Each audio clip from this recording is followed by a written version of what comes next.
मेरे को भी लगता था कि भाई मेरे टेस्ट सीरीज के आंसर से आंसर मैच क्यों नहीं कर रहा। वो कभी नहीं करेगा, हमेशा ऐसे रहेंगे जो आपको आते नहीं होंगे।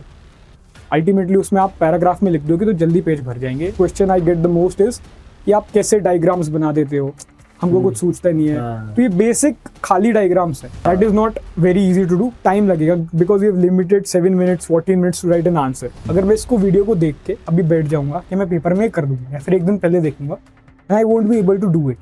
क्योंकि बोलते भी है कि कम से कम 21 दिन लगते हैं किसी चीज की हैबिट बनाने में। Because if you don't complete a paper and if you right 5 very good answers you will fail. तो रिसेंटली प्रीलिम्स का जो एग्जाम हुआ है उसमें 2 हिस्से ऐसे देखे जा सकते हैं कि कई बार कुछ बच्चों को एकदम पेपर बहुत ज्यादा ही और कुछ को क्या लगभग सबको ही लगा, लेकिन कुछ ऐसे भी लर्नर्स हैं जिनका prelims after all at the and निकलना तो है ही। अब जब इनका निकलेगा तो वो तो भैया ऐसा तो है नहीं कि दुख में बैठे रह गए, आंसर राइटिंग तो करनी पड़ेगी। सबको पता है इंपॉर्टेंस आंसर राइटिंग का, बिना उसके काम होना नहीं है। बट क्या है वो तरीके हैं, क्या वो प्रूव्ड तरीके हैं? ऑल इंडिया रैंक 17 हमारे साथ जुड़े हुए हैं चितवन जी, जो आपको बिल्कुल रियल एक्चुअल में जो चीज़ें काम कर रही हैं वो बताएंगे। पहले भी हमने कई बार डिस्कशन कर चुके हैं इनके साथ। तो एक ये ऐसा वीडियो होने वाला है, एक वन स्टॉप सोल्यूशन जो आंसर राइटिंग के सारे क्वेश्चंस आपके क्लियर कर देगा।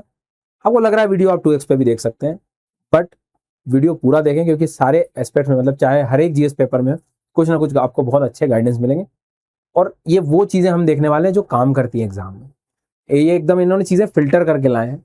और सबसे अच्छी बात एक और लगी थी कि मैं जब स्लाइड्स देख रहा था तो स्लाइड्स पे भी इन्होंने काफ़ी अच्छा काम किया हुआ है, मतलब बहुत बारीकी से काम किया हुआ है।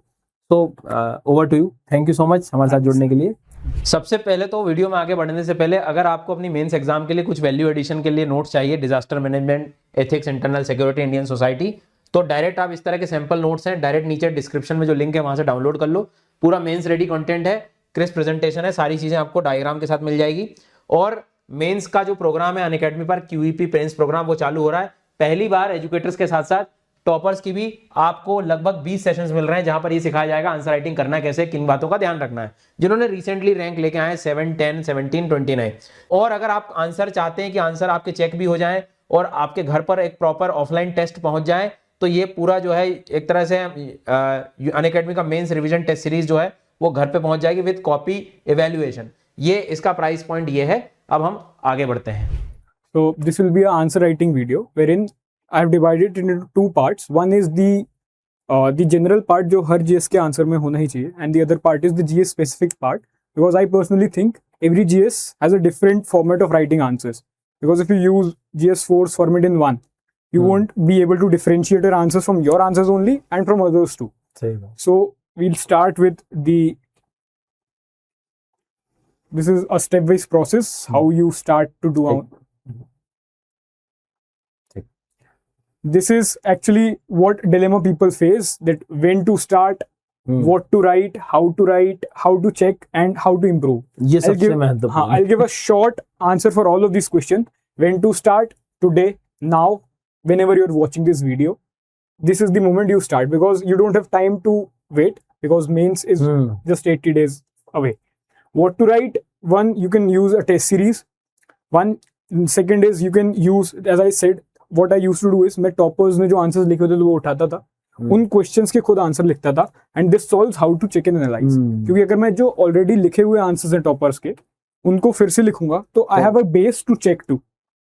How to write is what we'll talk about in this video, and improve and take edge is जब आप टॉपर्स की कॉपी देखोगे यू विल योरसेल्फ रियलाइज कि वहां क्या ज्यादा है और आपके पास क्या कम है। You grasp it from there, put it in your answer and then you take an edge. इसमें एक बस सवाल है मेरा, ये आपने तो बता दिया कि when to start for the learners who are giving this year mains, लेकिन कुछ बच्चे ऐसे हैं जो अभी इस वीडियो को देखेंगे क्योंकि उन्हें अगले साल भी देना है। True. क्योंकि देखना भी चाहिए, मैं तो कह रहा हूं सबके लिए वीडियो है। अगर कोई बिगिनर है तो शुरू में तो सारी चीजें क्लियर नहीं है, उसे पता ही नहीं हिमालय क्या है, ग्लेशियर्स क्या है, ये सारी चीजें क्या है। तो आपके हिसाब से जनरली मैं तो कहता हूँ कि थोड़े सब्जेक्ट तुम फाउंडेशन अच्छा कर लो, मतलब सिर्फ लिखने का कोई काम नहीं, अच्छे आंसर लिखना भी होगा, फिर भी अपनी राइटिंग स्किल होकर उसको बढ़ाना हो, तो आपके हिसाब से अगर कुछ चीज आप बताना चाहो तो आई पर्सनली स्टार्टेड लेट, जो मेरे को नहीं लगता करना चाहिए, but once if I am up to a foundation course, अगर मेरा फाउंडेशन का एक टॉपिक पर से, फॉर एग्जांपल हम लोग कन्वर्जेंट डाइवर्जेंट बाउंड्रीज पढ़ लेते हैं और कन्वर्जेंट डाइवर्जेंट बाउंड्रीज पे या प्लेट टेक्टोनिक्स पे क्वेश्चन आते हैं तो आप तब वो क्वेश्चन लिख सकते हो अगर आपको जल्दी से जल्दी शुरू करना है तो. And if not, if you have time, if you for example if you are giving 28 attempt, do foundation in one go. Then जब आप मेंस स्पेसिफिक तैयारी करो, क्योंकि foundation is not the mains से करिकुलम, वहां पे आप कुछ एक्स्ट्रा भी पढ़ते हो, कुछ कम भी पढ़ते हो. जब आप मेन स्पेसिफिक तैयारी करो 6 महीने की, तब आप आंसर लिखना चालू करो तुरंत. सही बात. तो समराइज कर दूं तो जबरदस्ती वेट नहीं करना है चीजों का. True. कि होगा सब्जेक्ट तो बाद में कर लूंगा. कुछ क्वेश्चन तभी होंगे, मानता हूं मैं, बट इनका कहना है कि जो जो टॉपिक होते जा रहे हैं उनमें जो PYQs आ रखे हैं उस टॉपिक को तो हम कर ही सकते हैं. एटलीस्ट कर सकते हैं. ठीक है, समझ गया. अगली चीज है, ये बड़ा मुझे आपका ये बहुत अच्छा लगता है, ये नॉन नेगोशिएबल वर्ड. मैं पिछली बार भी आप बता रहे, that is nice thing. This is the things जो सारे जीएस में रहेंगे. हाँ. ये ऐसा नहीं कर सकते आप एक जीएस में डालो और ना डालो. For example right now, you have to start now, don't have to write perfect model answers, क्योंकि मॉडल आंसर्स में वर्ड मॉडल इसीलिए है क्योंकि वो मॉडल है. You can't copy it, you have to build your own model for that. सही बात. क्योंकि मॉडल आंसर्स मेरे को भी लगता था कि भाई मेरे टेस्ट सीरीज के आंसर से आंसर मैच क्यों नहीं कर रहा. वो कभी नहीं करेगा. You have to just complete the paper. That is all. Yes. Just complete the paper first, then you can work on improving it, adding flowery language to it, the diagrams to it. Because if you don't complete a paper and if you write 5 very good answers, you will fail. That is for sure. So then the last thing is you have to understand the demand of the questions. Nowadays questions क्योंकि size में बड़े होते जा रहे हैं, तो उसमें 2 demands होती हैं. एक होती है which you see कि what are the reasons for XYZ, and one is the first 2 lines of the question जो किसी कोड के फॉर्म में होती है. कभी कुछ फैक्ट होता है, डेटा होता है. तो ऐसा बोलते हैं हम, मतलब जब भी मेंस पढ़ते थे हमारे दोस्त बात करते थे कि अगर यूपीएससी ने आपको पेपर में कुछ लिख के दिया है तो उसने पेपर ऐसे ही वेस्ट नहीं किया. वो भी क्वेश्चन का पार्ट है. That implicit demand you have to address for sure, but you have to take less space जिससे आपकी मेन डिमांड के लिए काम ना जाए. तो आपको क्वेश्चन में ढूंढना है what is the implicit demand and what is the direct demand. And बहुत सारे ऐसे थीम आते हैं कि आजकल ऐसा देखा गया है, फिर क्वेश्चन चालू होता है. तो जो देखा गया है उसके बारे में भी लिखना है. Next is the structure of your answer, that is implicit and direct. Structure को ऐसे ही करना है कि इम्प्लिसिट में क्या जगह देनी है, डायरेक्ट में क्या जगह देनी है. And next is the basic blueprint जो हर क्वेश्चन में रहेगा. इंट्रो, बॉडी, डायग्राम, कंक्लूजन, ये हर उसमें रहेगा.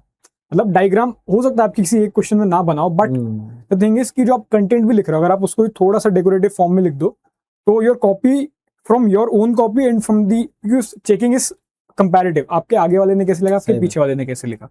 अगर उन दोनों से आपकी कॉपी अच्छी है तो आपके मार्क्स ज्यादा है. तो अगर आप नॉर्मल चीज भी थोड़ा सा डायग्राम बना के लिख दे रहे हो तो दैट इज वेरी नाइस. थोड़ी आंखें ऐसे रुक जाएंगी, अरे यार ये कुछ नया लिखा है. हाँ ट्रू, शायद वो रुक के पढ़ ले. The next thing is breaking the question as much as possible. क्योंकि मैं अगर आपसे बोलूं कि आप you write 20 points on 1 point, that is not very easy to do. Time लगेगा because you have limited 7 minutes, 14 minutes to write an answer. So you have to just break the question into at least 2 headings for 10 marker and 3 subheadings for 15 marker.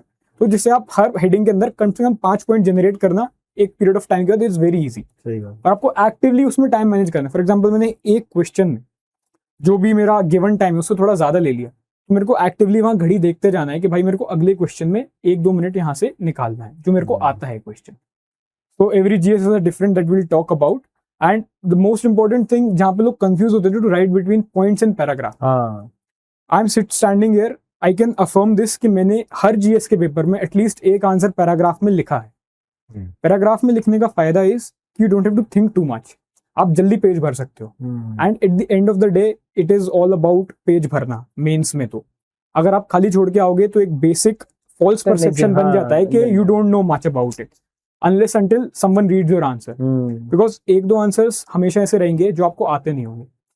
Ultimately उसमें आप paragraph में लिख दोगे तो जल्दी page भर जाएंगे और अगले क्वेश्चन के लिए आपको टाइम मिलेगा जो आपको आता है. ऐसा मतलब कर सकते हैं कि जिसका लग रहा है कि यार इसमें दिक्कत होगी तो थोड़ा पैराग्राफ कर दो. मतलब एटलीस्ट 1-2 में कर दोगे तो वो फुलफिलमेंट हो जाएगा. नेक्स्ट इज भाई GS wise, what is the demand of every GS. I've inserted my own handwritten sections from the notes कि कोई भी क्वेश्चन आता था तो मैं उसको कैसे टैकल करता था. फॉर एग्जाम्पल हिस्ट्री के क्वेश्चंस 4 टाइप के आते हैं. किसी डायनेस्टी का आर्ट एंड कल्चर पूछ लिया, कोई डेवलपमेंट ऑफ कोई ट्रेंड पूछ लिया over a period of time, कोई ज्योग्राफी में फॉर एग्जांपल कोई एरिया के बारे में पूछ लिया, तो these are basic non negotiables. क्योंकि अगर कोई क्वेश्चन आया आपके, for example the evolution of coinage system, अगर आप उस पर ऐसे पॉइंट्स लिखने बैठोगे तो शायद आपको ना आए, बट अगर आप उसको ऐसे टाइमलाइन में डिवाइड कर दोगे कि वैदिक पीरियड में, इंडस वैली सिविलाइजेशन में, जनपद में, सातवाहन पीरियड में कॉइन्स का क्या चल रहा था, तो फॉर एग्जांपल आप हर टाइमलाइन के पॉइंट के लिए एक पॉइंट भी लिखते हो तो 10 से 15 पॉइंट आपके पास होंगे। तो कॉइनेज का जो टफ क्वेश्चन है जिसमें आपको कुछ नहीं आ रहा, वो इजी हो जाएगा। आर्ट एंड कल्चर में मतलब आर्ट कल्चर एंशिएंट मेडिवल में मैं यही करता था, कोई क्वेश्चन आया फॉर एग्जांपल चंदेल डायनेस्टी इस बार आया, तो इन सब पे खोल दो, music, coin, seals, literature, pillar, ritual, dance, कुछ ना कुछ तो every dynasty would have done on these pointers. तो one point on all of it we can do. And most important thing about history is maps, years थोड़ा tough होता है remember करना, but for example कोई एक dynasty पे एक question आया, आप मैप बना के उसको बस मार्क भी कर दोगे, भले ही वो रेलेवेंट इतना नहीं है, तो आपका स्पेस थोड़ा बेटर यूटिलाइज होगा and you are giving something extra which others won't give. So these are few things I think history में जो हम कर सकते हैं। Society being a main specific subject, you have so much to write in society. So the most important thing about mains in general is the keywords.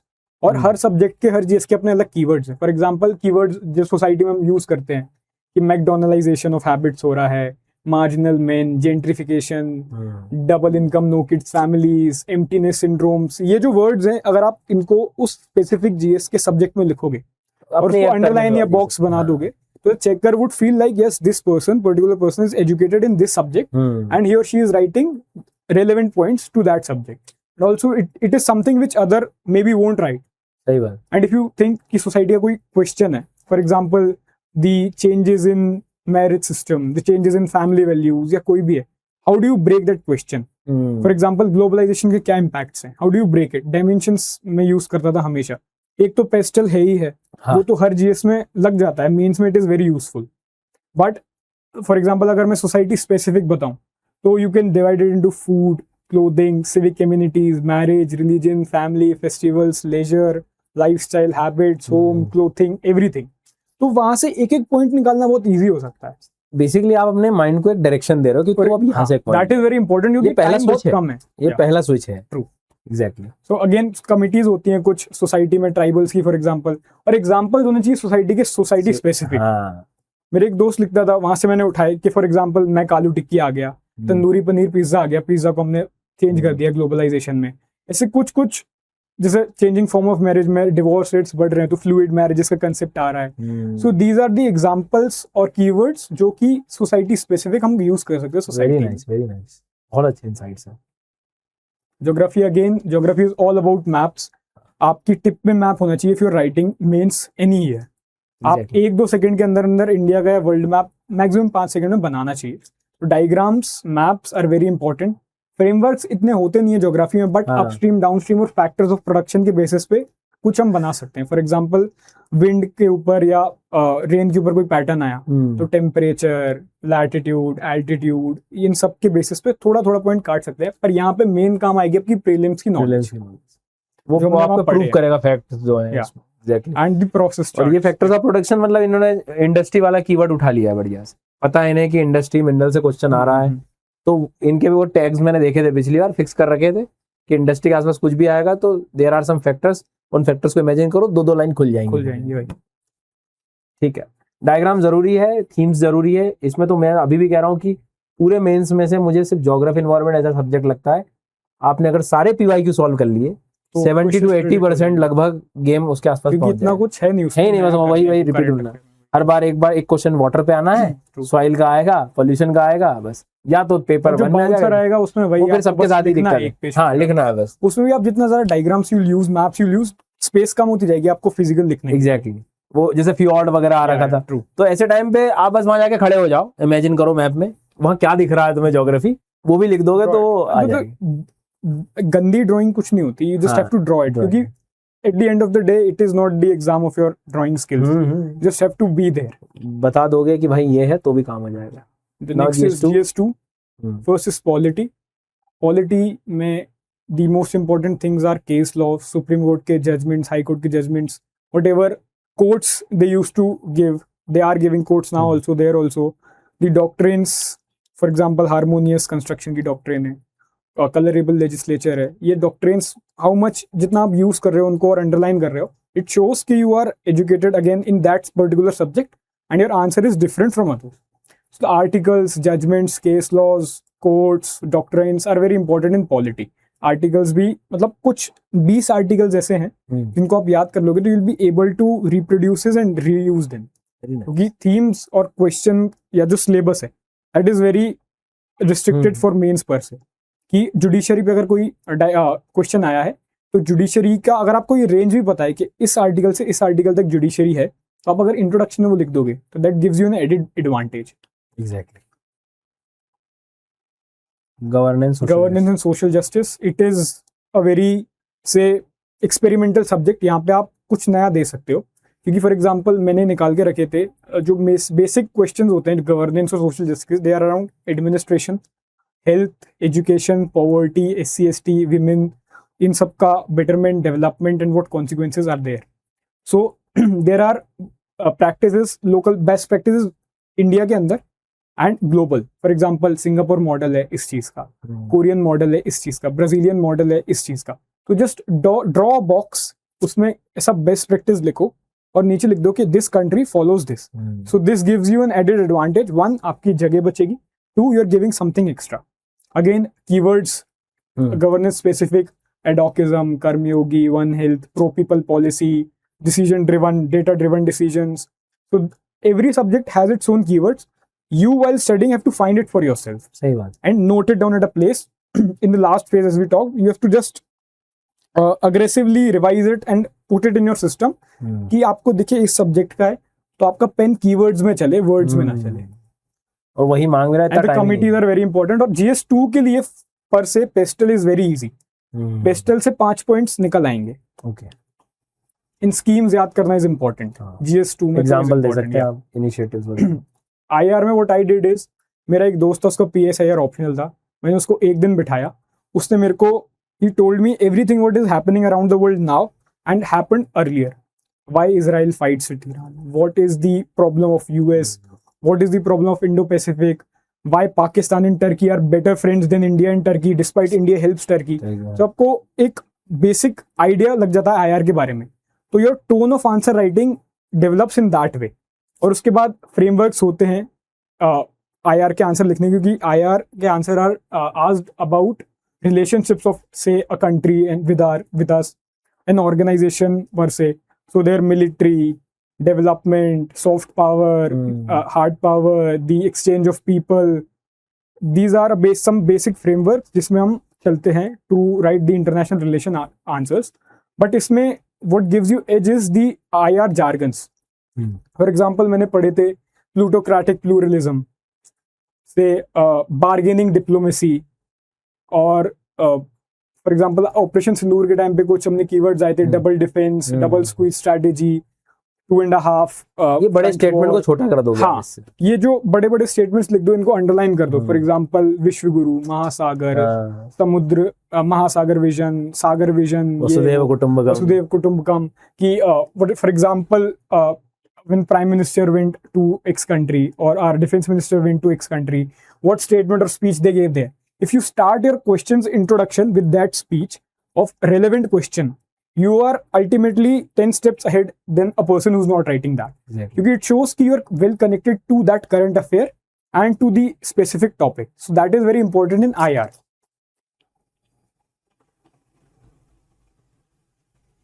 Next is GS3. So economics, agriculture and security more or less have same things to do. For example, committees हैं, मतलब same committees तीनों में नहीं आएंगी, but committees तीनों में आएंगी. For example, if a question asks you और does not ask you to give a way forward, तो way forward is not what I think और you think. Way forward generally is suppose for what a committee said, because I can't think better than the community, that is for sure. So about every topic some or the other committees have given some recommendations.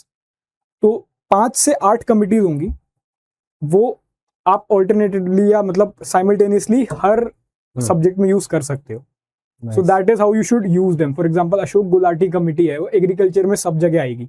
Mihir Shah committee है वो आएगी, Kelkar committee economics में security में आती रहती है। सो ये committees याद करना है। Data with source is very important, because you write data without a source it is as good as no data at all. Economics वगैरह में, इकोनॉमिक्स, agriculture एग्रीकल्चर, सिक्योरिटी में आपको डेटा का सोर्स इज वेरी वेरी, मैं तो कहता हूँ कि हर जगह सोर्स लिख दो।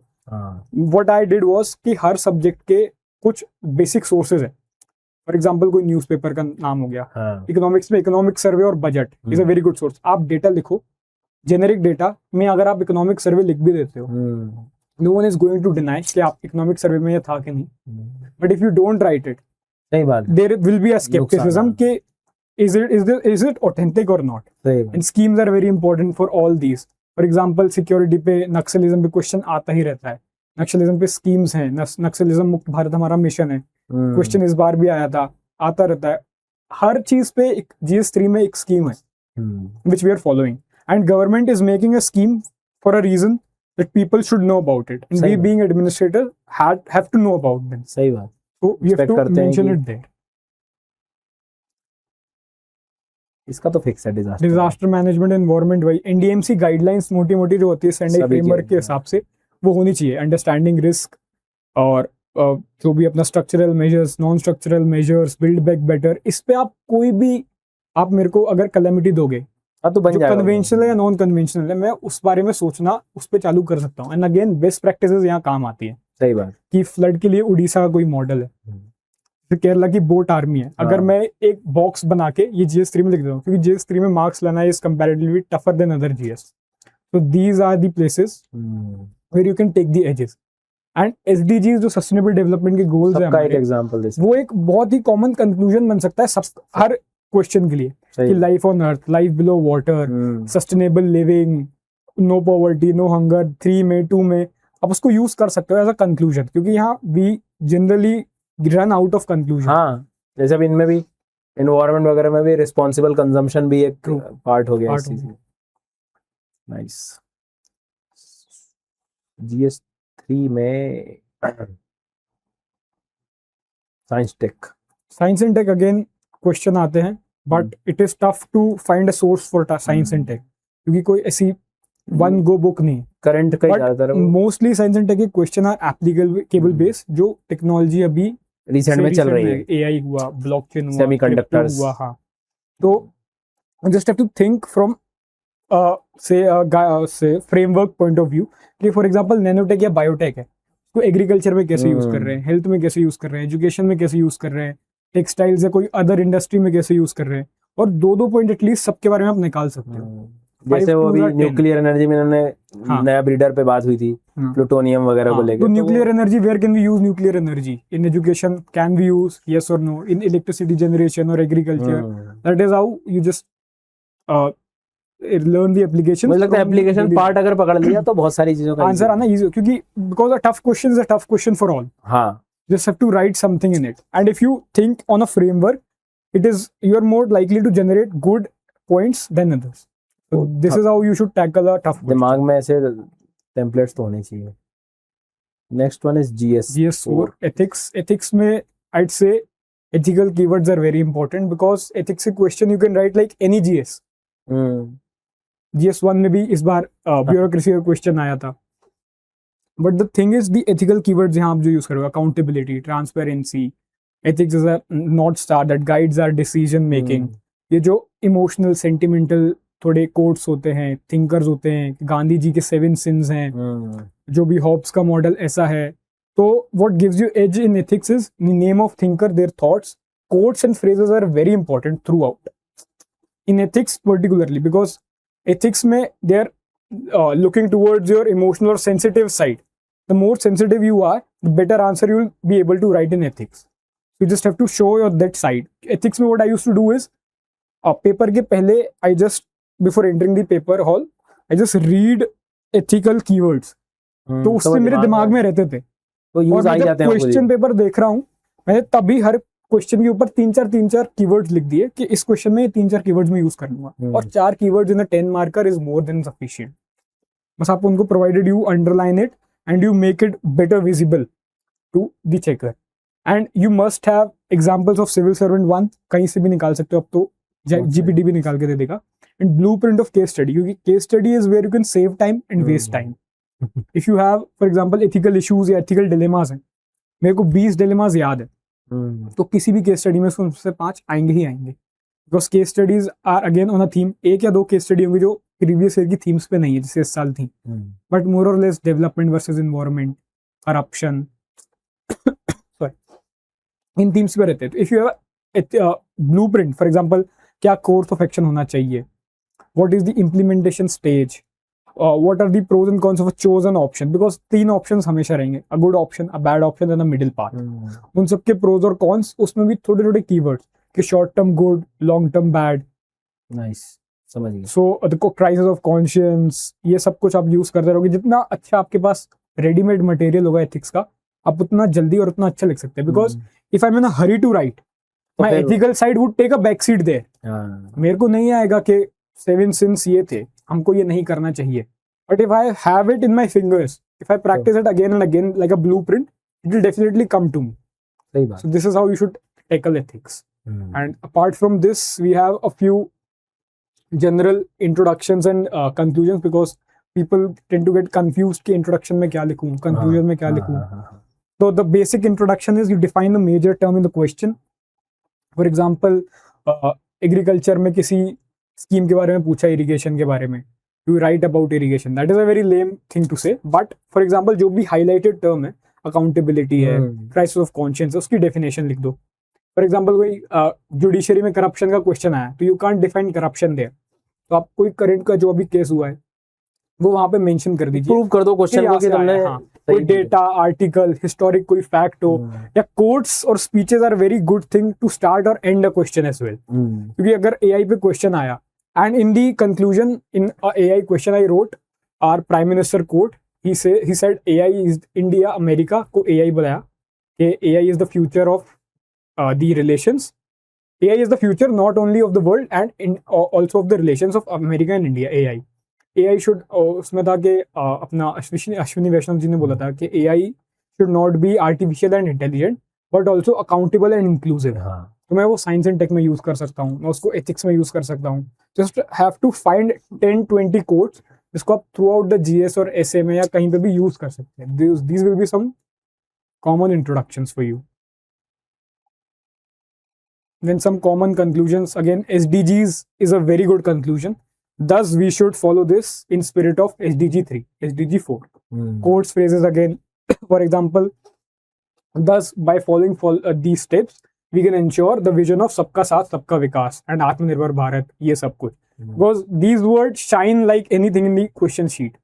दो सब लिखते हैं, but कभी कभी कॉमन कंक्लूजन्स भी लिख देना चाहिए. सही बात. फॉर एग्जांपल कोई 10 मार्कर है, आपको उसमें वे फॉरवर्ड लिखने के लिए जगह नहीं मिली, तो आप कंक्लूजन में वे फॉरवर्ड लिख दो, या प्रोस कॉज का छोटा सा एनालिसिस कर दो. These are few basic conclusions. The next is the question I get the most is कि आप कैसे डायग्राम्स बना देते हो, हमको कुछ सूझता नहीं है. तो ये बेसिक खाली डायग्राम्स है, जगह भी स्पेस यूज होगा, आप कहीं पे भी बना सकते हो. प्रोस कॉन्स कर दो, मेरिट डीमेरिट, वे फॉरवर्ड, अच्छा बुरा. और अगर आपको कुछ भी नहीं है, अगर आप किसी चीज का जो क्वेश्चन में रीजन पूछा है, रीजन फॉर दिस, यहाँ लिख दिए. It is just a better way to represent what you are already writing. वो अपने को याद है इंडिया का मैप बनाया, आधा ईस्ट का इधर, वेस्ट का उधर, इस तरह से. सो अगर मैं यहाँ पे मैंने ये 10-12 चीजें टाइप्स बना दी हैं, अगर आप 5 पॉइंट लिख रहे हो, बीच में लिख के ऐसे लिख दो, कोई hierarchy you are making, make it like this, यहाँ से ऐसा होगा, you are making, do it like this, कोई कॉमन चीज. So these are few things which you can do to give an edge to your answer, because if you do it actively, then is only when you will do it in the paper.